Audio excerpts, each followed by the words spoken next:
Pada kesempatan yang berbahagia ini, izinkanlah saya mengangkat satu ayat yang saya bacakan tadi, yaitu surah Al-An'am ayat 121. Wala ta'kulu mimma lam yuzkar ismullah alaihi wa innahu lafisqun. Janganlah kalian mengkonsumsi, ya. Jangan kalian memakan makanan yang tidak disebut dengan nama Allah. Kalau binatang yang tidak disembelih dengan menyebut nama Allah. Kenapa? Karena wa innahu lafisqun. Karena itu adalah sebuah kefasikan, sebuah kerusakan. Jadi Bismillahirrahmanirrahim ini adalah penting untuk kita camkan. Rasulullah dalam satu hadis disebutkan, kalau seluruh kitab suci itu dipadatkan, terdiri atas Taurat, Injil, Zabur, Al-Quran, maka kesimpulannya, pemadatannya adalah surah Al-Fatihah, terdiri atas 7 ayat. Dan kalau 7 ayat ini dipadatkan, maka pemadatannya adalah ayat pertamanya, yaitu Bismillahirrahmanirrahim, dengan menyebut nama Allah atau atas nama Allah yang Maha Pengasih, Maha Penyayang. Semua surah dalam Al-Quran diawali dengan Bismillahirrahmanirrahim, pengecualian surah At-Taubah, karena isinya surah At-Taubah penuh dengan peperangan, penuh dengan kekerasan, kesadisan. Tapi ada juga satu surah double basmalahnya, yaitu surah An-Naml, diawali pada pendahuluannya, dan dalam batang tubuhnya terdapat juga satu ayat yang mengungkapkan secara utuh, innahu min Sulaimana wa innahu bismillahirrahmanirrahim.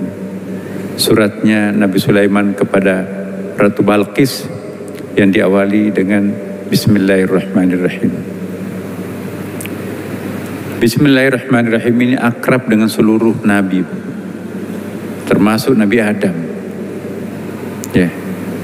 Bahkan basmalah ini menjadi bacaan nabi-nabi yang memiliki mukjizat yang utama, yang dibaca Nabi Isa alaihissalam ketika menyembuhkan orang yang tidak bisa disembuhkan oleh tabib, oleh dokter. Yang dibaca Nabi Isa alaihissalam ketika menghidupkan orang mati ialah Bismillahirrahmanirrahim. Yang dibaca Nabi Ibrahim ketika dilemparkan ke lautan api, ya, Bismillahirrahmanirrahim. Ya. Dan di situ qul ya narukuni bardan wa salamun ala Ibrahim. Yang dibaca Nabi Nuh ketika melontarkan atau dilemparkan dari perahu dan diselamatkan oleh ikan hiu atau ikan paus. Ya, itu juga Bismillahirrahmanirrahim. Dan yang dibaca Nabi Yunus ketika dilemparkan selamat juga dari ikan, Bismillahirrahmanirrahim. Nabi Nuh selamat dari topan tsunami, juga Bismillahirrahmanirrahim. Ya, Bismillahirrahmanirrahim wa mursaha.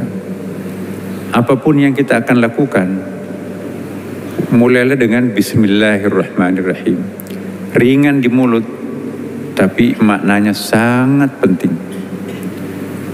Terutama pada saat kita mau makan, Bapak Ibu. Jangan pernah kita makan sebelum melafadzkan bismillahirrahmanirrahim. Begitu pentingnya membaca basmalah sebelum makan. Rasulullah mengingatkan, kalau di antara kalian ada yang lupa membaca bismillahirrahmanirrahim sebelum makan, di pertengahan makannya baru ingat, baca bismillahi awwaluhu wa akhiruhu. Ajarilah anak-anak kita, cucu-cucu kita membaca basmalah sebelum makan. Menurut Ibnu Ajibah dalam tafsirnya, makanan itu ada dua macam. Ada makanan lahiriah yang mengenyangkan perut, ada juga makanan rohani yang mengenyangkan akal, mengenyangkan jiwa. Baik makanan lahiriah, baca basmalah. Karena kalau kita tidak membaca basmalah, innahu lafisqun, itu nanti akan rusak. Bahkan dalam hadis Nabi disebutkan, kalau ada orang makan digunakan untuk korupsi, digunakan untuk maksiat, digunakan untuk menindas orang lain, itu ilmu tidak berkah. Makanan lahiriah harus berkah, ya. Makanan rohani pun juga harus berkah. Salah satu syaratnya untuk bisa disebut berkah, bismillahirrahmanirrahim. Inilah yang disebutkan di dalam surah Al-An'am ayat 121.